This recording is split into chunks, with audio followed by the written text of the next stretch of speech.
Patricia Depass is no stranger to Agriviews.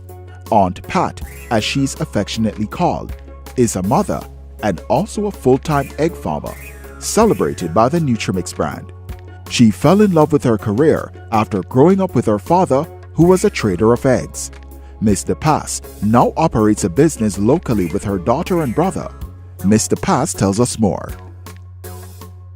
Daddy formed a company, and he requested that I come and work with him in his company. My brother had the idea that it would be good to have wagons or outlets, egg outlets, all over the corporate area, because we were trying our best to get into selling the eggs ourselves without having to have a middle person like a shop or a hotel or a supermarket sell the eggs, because the credit is very prohibitive, and buying of the birds and buying of feed is really a cash item.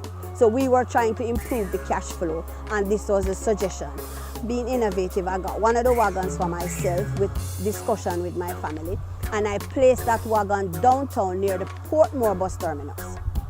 And I started off selling just on a Saturday, selling half case of eggs, and within 10 years I was selling as much as 200 cases of eggs, and I was open every day. And I just sold eggs alone.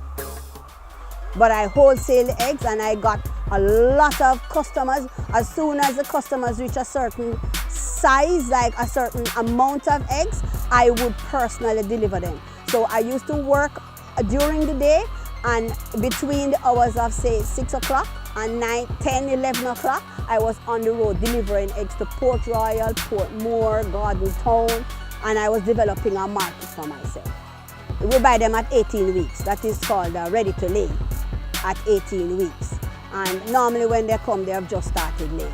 So this is the reason why I will come up and I will inspect, because you have to pay for them and they're expensive. So you have to ensure that you have a healthy bird. Newport Mills, that supplies me with the birds, they have their lab facilities and so on. So if I come up and I notice anything, we have a good camaraderie and we have a good support from them. So I will be able to tell them what is happening with the birds, and I can always carry a bird to the lab where they are dissected, and if there's a serious problem, then medication is prescribed, and then you give the birds the medication, which you have to do from time to time to ensure that the birds are healthy.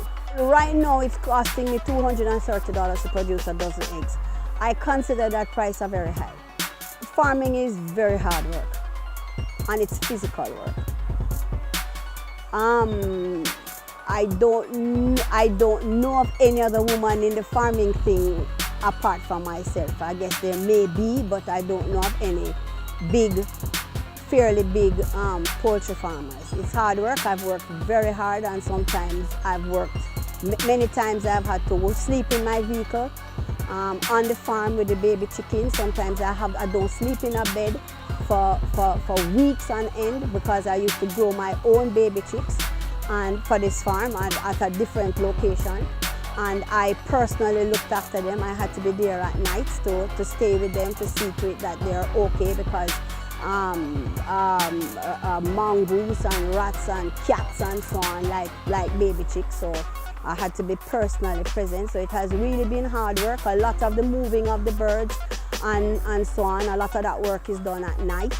So many times I've had to leave downtown where I have my egg outlet, and I have to be working sometimes all through the night. I remember one time rain was falling and I had baby chicks, and I had to start, they had probably passed the initial stage, and the rain started to fall and the pen started to flood. And I worked all night trying to save those birds, and I ended up only losing 6. When everybody thought that what I was doing was foolish.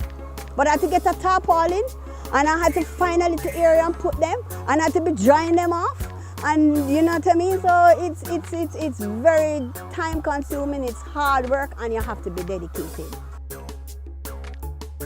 Women like to nurture. They are naturally mothers, and because of that, they know how to nurture the young plants and young birds, and they have that motherly approach to farming, which is really a very good thing. And probably they make more excellent farmers than men do.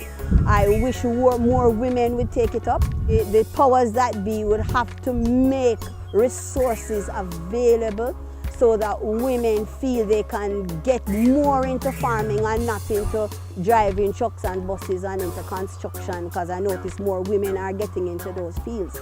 But I would love to see more women into piggery, into eggs, into broiler farming, and even into herbs and other things. And it's a wonderful, it's satisfying.